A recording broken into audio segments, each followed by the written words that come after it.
오늘도 수요 예배 자리로 나오신 모든 성도님들을 환영하고 축복합니다.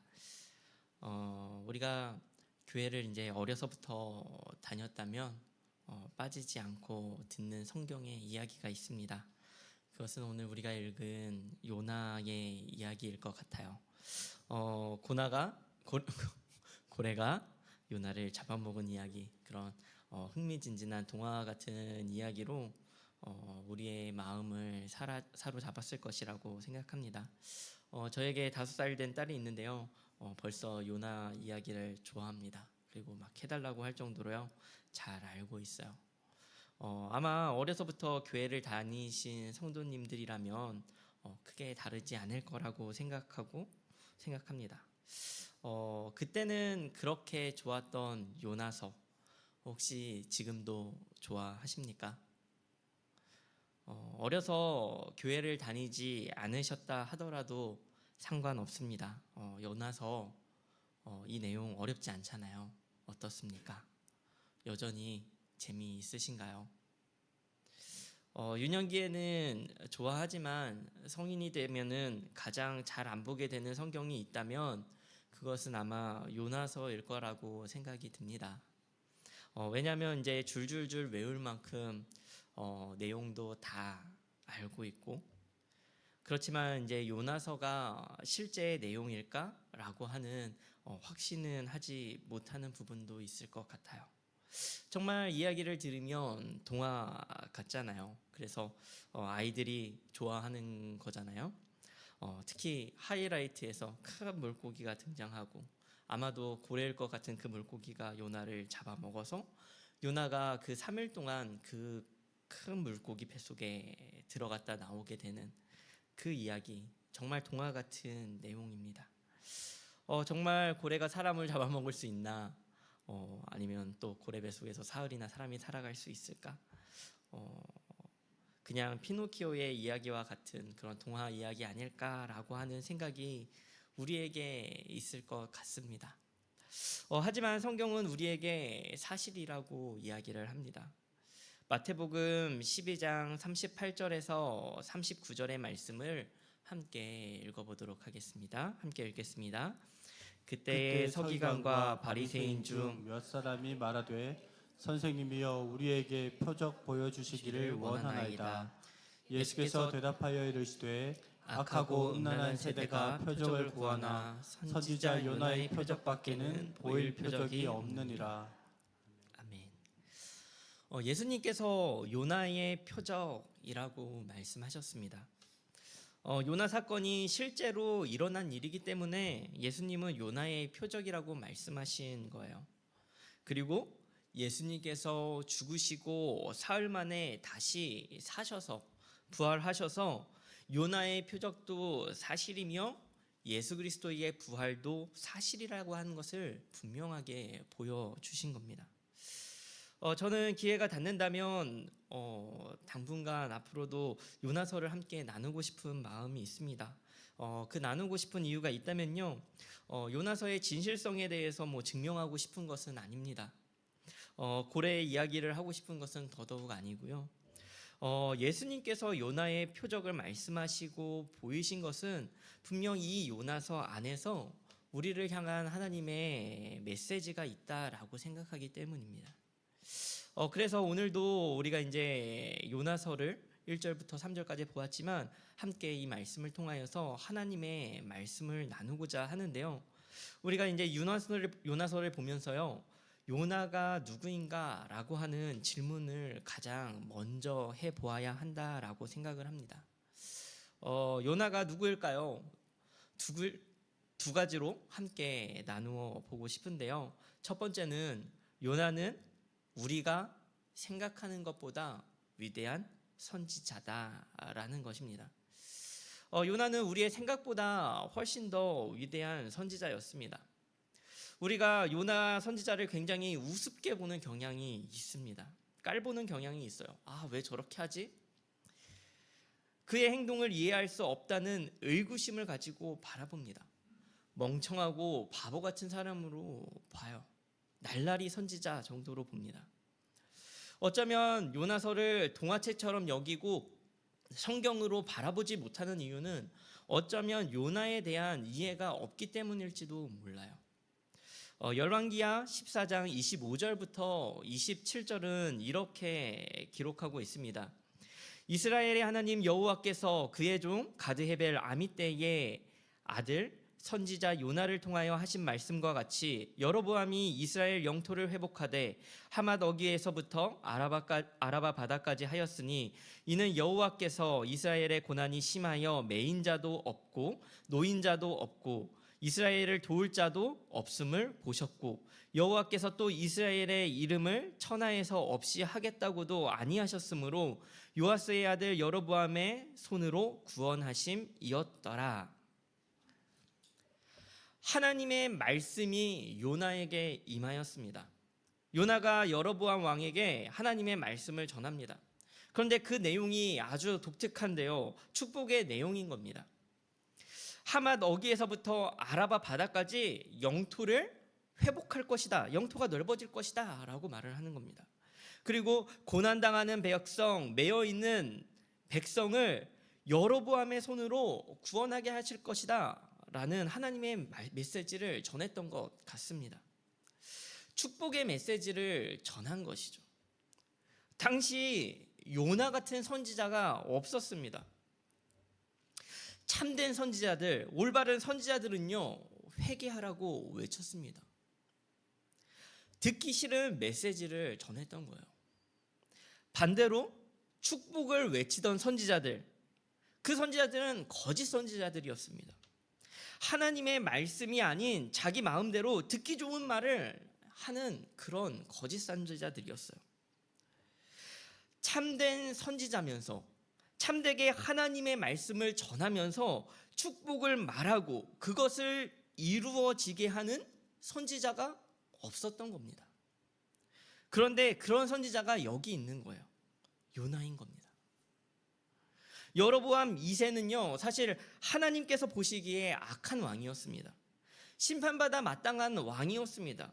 일반적으로 당대의 참된 선지자들은 심판의 메시지를 전했어요. 그런데 요나는요, 하나님의 말씀이 임하는데 그 입에서 축복의 메시지가 나오는 겁니다. 그리고 그가 전하는 하나님의 말씀이 그대로 이루어지는 거예요. 이 당시에 이스라엘은 영토가 확장되는 번영을 누렸거든요. 그 뒤에는 요나 선지자가 있었다라는 겁니다. 늘 재앙과 회개만을 예언했던 이런 아모스 선지자, 이런 선지자들과는 달리요, 요나는 여로보암 왕의 승리를 예언했고요, 그 예언은 실제로 이루어져서요, 백성들의 번영을 누렸다는 겁니다. 그러니 요나는 이 시대의 최고의 선지자였을 것 같아요. 상상을 해보십시오. 이런 선지자 옆에 두고 싶지 않으십니까? 요즘 사업이 힘들지. 야, 하나님께서 너의 사업을 확장시키신대. 기다려. 다 잘 될 거야. 축복을 선언하면 그 축복이 이루어지는 겁니다. 얼마나 대단합니까? 요나의 입장에서도요, 정말 신이 났을 것 같아요. 내가 축복의 통로인 겁니다. 내가 있는 곳이요, 다 잘 되는 거예요. 하나님께서 이런 마음을 주시면 내가 그것을 말하면요, 그대로 다 이루어지는 겁니다. 얼마나 기뻐요. 저도 바라고 꿈꾸는 것이 있다면요, 제가 정말로 축복의 통로가 되는 것이에요. 내가 축복의 통로가 되어서 어딜 가든 인정받고 어딜 가든 축복을 주는 사람이 되어야지.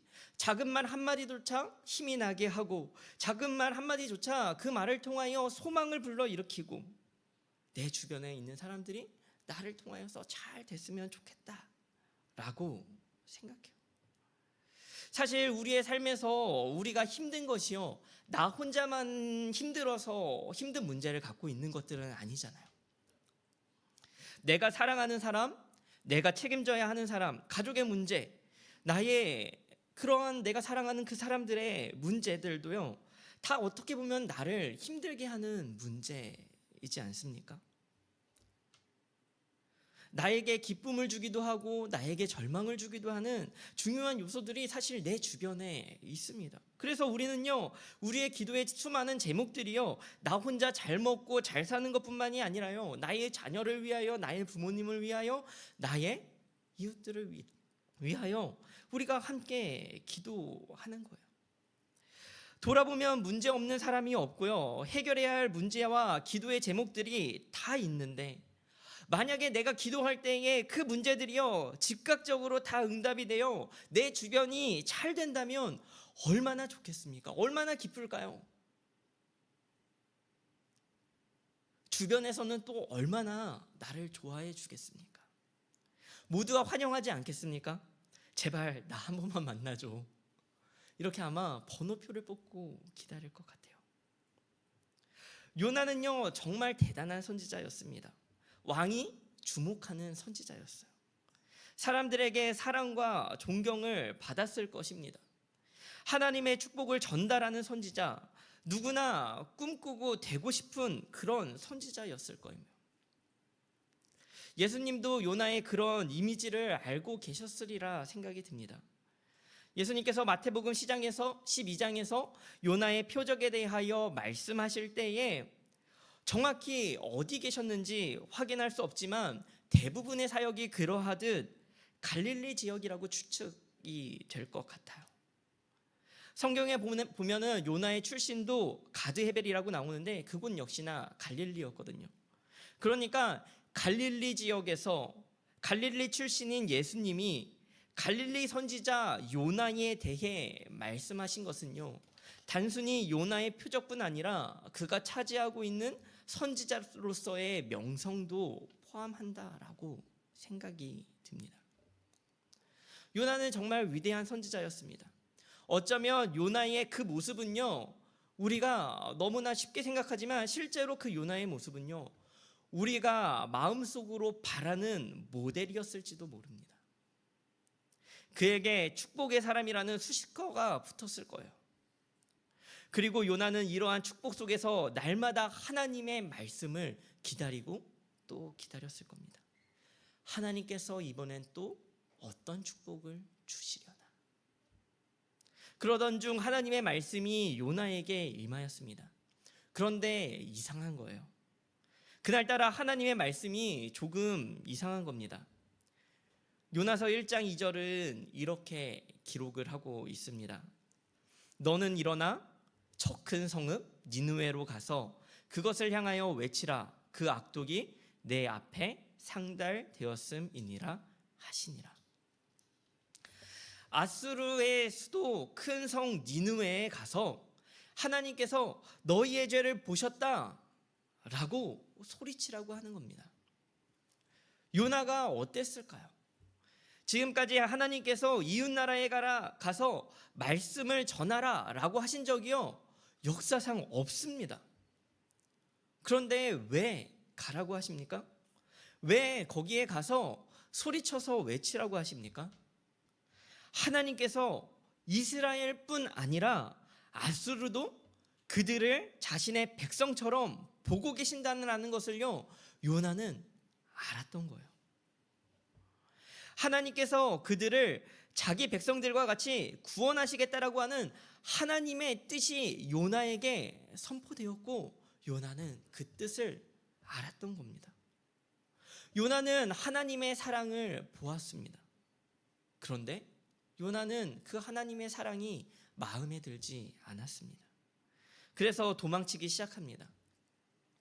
지금까지 요나가 축복의 사람이었지만요, 3절부터는요 모자른 요나, 덜 떨어진 요나, 하나님으로부터 도망치는 요나의 모습을 우리에게 보여주게 됩니다.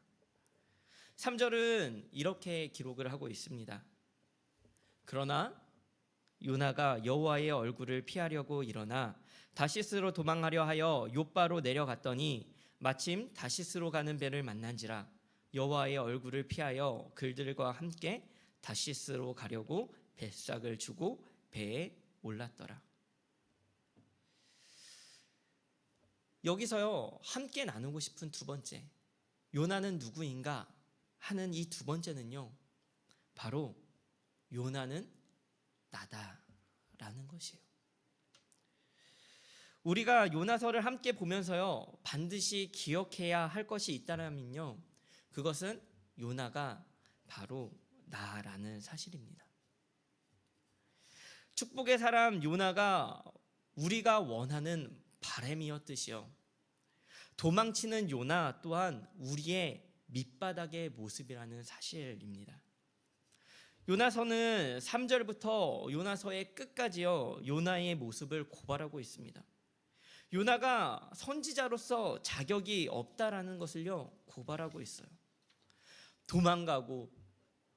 도망가다 물고기 뱃속에 갇히고 다시 나와서 설렁설렁 하나님의 말씀을 전하고 멸망하길 기다리는데 멸망하지 않으니까 화를 내고 성질을 내고 박넝쿨이 햇빛을 가려주니 좋아하다가 벌레가 갉아먹으니 또 화를 내는 이 선지자 요나의 민낯을 보여주는 거예요. 우리는 요나서의 마지막 부분을 한번 집중해서 봐야 할 필요가 있습니다. 요나서 4장 10절과 11절은요, 요나서의 끝인데요. 함께 읽으면서 한번 이 끝 장면을 함께 바라봤으면 좋겠는데요. 함께 읽도록 하겠습니다. 여호와께서 이르시되 내가 수고도 아니하였고 제배도 아니하였고 하룻밤에 났다가 하룻밤에 말라버린 이 박너쿨을 아꼈거든. 하물며 이 큰 성읍 니느웨에는 좌우를 분별하지 못하는 자가 12만여 명이요 가축도 많이 있나니 내가 어찌 아끼지 아니하겠느냐 하시니라. 아멘. 내가 어찌 아끼지 아니하겠느냐. 하나님의 질문으로요, 요나서가 끝이 나고 있습니다. 사실 질문을 했으면 대답이 있어야 하잖아요. 요나의 대답이 없어요. 요나의 대답이 없어서 과거에 성경학자들은요, 이 성경은 요나서는 잘린 거다라고 하는 이런 등등의 여러 가지 해석들을 많이 내비치기도 했습니다. 그런데 여러분 한번 잘 들어보셨으면 좋겠습니다. 이 큰 성읍 니느웨에 좌우를 분별하지 못하는 자가 12만여 명이요 가축도 많이 있나니 내가 어찌 아끼지 아니하겠느냐. 하나님은 누구에게 대답을 요구하시는 걸까요? 사실은 요나가 아니라 오늘 이 성경을 읽는, 이 요나서를 읽는 우리에게 물으시는 물음 아닐까요? 하나님은 우리를 요나서 한복판으로 부르시는 겁니다. 맞습니다. 하나님의 말씀이 정말 맞습니다. 하나님, 그들을 사랑하시는 하나님의 사랑을 저도 알겠습니다.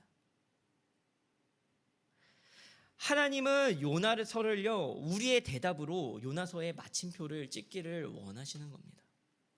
왜요? 우리가 이 시대의 요나니까 그렇습니다.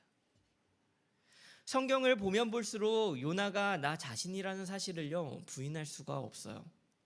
소름 돋을 만큼 그 모습이 나 자신이라는 것을요, 보여주기 때문입니다.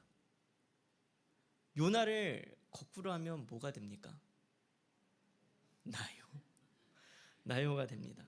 억지 같지만요, 그조차도요, 하나님이요, 그래 너야 라고 말씀하시는 것 같아요. 사실 요나의 이름은요, 원어로 비둘기라는 뜻을 가지고 있습니다. 비둘기는 어떤 동물입니까? 성경에서는 비둘기는 깨끗함과 순결함을 상징하는 동물이에요. 노아의 방주에서 노아가 밖의 상황을 알아보기 위하여서 비둘기를 내보냅니다. 비둘기가 가진 깨끗함과 순결함의 그 본성을 사용한 것이죠. 사실 이 부분은 우리가 아는 비둘기와 달라서 많이 혼동을 주기는 합니다. 그렇지만 성경에서 말하는 비둘기가 그것이 다가 아니에요. 호세아서 7장 11절은 이렇게 기록을 하고 있습니다. 에브라임은 어리석은 비둘기같이 지혜가 없어서 애굽을 향하여 부르짖으며 아수르로 가는도다. 어리석다, 지혜 없다, 더러운 이방 나라를 쫓는 그러한 모습을 이 비둘기를 통하여서 보여주고 있습니다. 이제 조금 우리가 아는 비둘기의 모습과 닮았죠. 저는 이 비둘기가 가진 이 양면성이요, 요나와 우리의 공통점을 잘 대변해 준다라고 생각을 합니다. 순결하지만 순결하지 않은 자, 누구입니까? 요나 그리고 나 아닙니까? 축복의 통로이지만 그 축복을 내 마음대로 사용하고 내가 원하는 사람에게만 주고 싶은 그 사람. 하나님의 말씀이 임하였지만 하나님의 말씀대로 살아가기를 거부하는 그 사람. 하나님께서 부르셨지만 하나님의 낯을 피하여 도망하는 그 사람. 그 사람이 누구입니까? 요나 그리고 나 아닐까요? 오늘 우리는요, 말씀을 통하여 요나와 같은 우리의 신앙의 이중성을 직면하기를 간절히 소망합니다. 하나님의 살아계심은 믿지만 하나님의 일하심을 믿지 못하는 우리의 삶이요, 그 모습들이 우리에게 있지 않습니까? 하나님의 말씀은 듣지만 그 말씀대로 순종할지 불순종할지 판단하는 나의 완악한 모습들이 있지 않습니까? 하나님의 선하심은 알지만 내 입장에서 선함과 악함을 판단하는 나의 악한 모습들이 있지 않습니까? 하나님을 내가 필요한 대로 사용하고 싶은 그러한 마음들이요, 우리에게는 있다라는 것이에요. 우리는요, 이러한 이중성을요, 우리는 직면해야 합니다. 요나가 오늘 우리에게 보여주는 요나의 이 이중성은요, 사실 어찌 보면 우리의 이중성일 거예요. 결론은 사실 너무나 단순합니다. 우리는요, 순종을 택해야 하는 거예요. 사실 수많은 질문들, 수많은 고민들 속에요, 순종 하나로요, 해결되는 것들이 너무나도 많습니다. 사실 요나서를 통해서 끊임없이 하나님께서 우리에게 보여주시는 것은 하나님의 사랑 아닙니까? 결코 포기하지 않으시는 하나님의 그 사랑,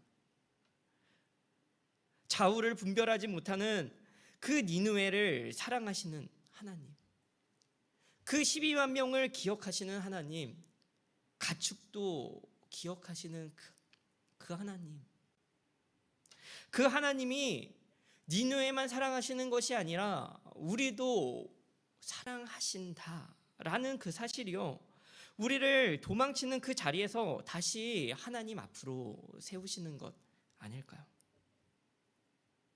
그러니 그 사랑을 안다면 순종을 선택할 수 있는 겁니다. 그 사랑을 우리가 안다면요, 그 사랑을 이해한다면요,